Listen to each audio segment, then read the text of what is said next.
Hello बच्चों। तो देखो हमारे पास यहाँ पे एक बहुत ही अच्छा सा क्वेश्चन है और ये क्वेश्चन क्या कह रहा है, from a circular disc of mass capital M and radius capital R. मतलब ये एक डिस्क है जिसका टोटल मास कैपिटल एम है और रेडियस आर है। A part of 60 degree is removed. मतलब ये वाला जो सेक्शन दिख रहा है ना आपको, इसको हमने कट करके हटा दिया है। आगे क्या बोल रहे हैं, the moment of inertia of the remaining portion of the disc about an axis passing through the center and perpendicular to the plane of the disk। मतलब अगर ये डिस्क है ना, तो हमारा जो एक्सिस है वो इस तरह का है, दिख रहा है क्या, हमने इसके ऊपर परपेंडिकुलरली पुट कर दिया। मतलब अगर ये प्लेन है तो इस तरह से ये हमारा परपेंडिकुलर है।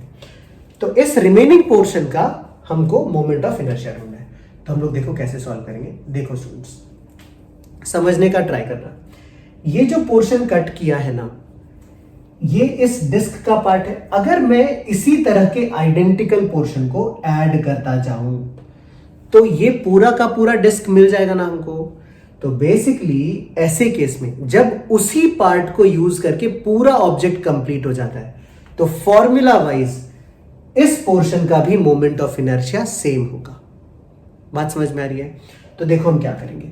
देखो इसको हम ना दो तरीके से सॉल्व कर सकते हैं, लेकिन मैं जो मेथड यूज कर रहा हूं ना उसमें मेरा एम ये है कि आपको कुछ और भी अच्छे से समझे, कुछ और भी एप्लीकेशन बेस्ड आपका अप्रोच बने। तो मैं क्या करूंगा ना, पहले 60 डिग्री वाले पोर्शन का मास कैलकुलेट करूंगा। तो अगर mass of the whole disc is M, mass of complete disc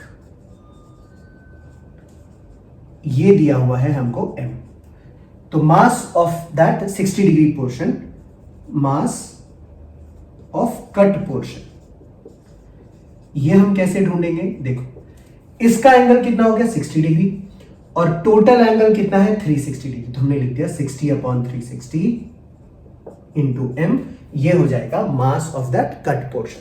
तो अगर हम इसको सिंप्लीफाई करेंगे तो ये आ जाएगा 1/6। तो कट पोर्शन का मास कितना मिल गया हमको, m/6।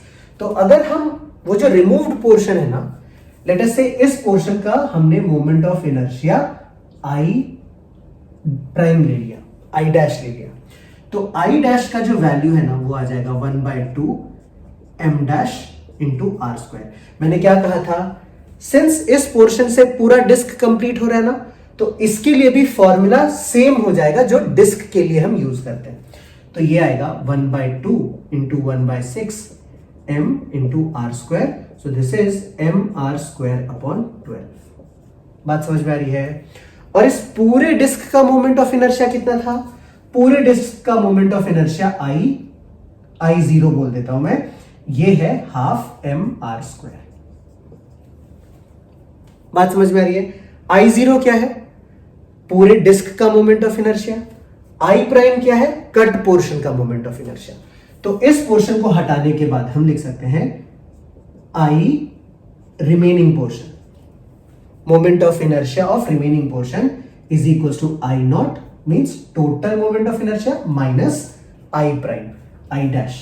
तो ये हो जाएगा आई डैश। तो ये क्या आ जाएगा 1/2 mr² माइनस 1/12 mr²। अब जरा इसको हम अगर कैलकुलेट करते हैं इजीली, तो देखो एलसीएम हो जाएगा 12 और हमको यहां पे मिलेगा 6 - 1 विच इज 5। तो हमारा फाइनल आंसर आ जाएगा 5/12 mr²। इसको आप लोग इजीली कैलकुलेट करके देख सकते हो, ज्यादा कुछ डिफिकल्टी है नहीं, आराम से आपको ये वैल्यू मिल जाएगा। तो अगर हम ऑप्शंस चेक करें तो क्लियरली हमारा ऑप्शन 3 जो है that is the correct answer.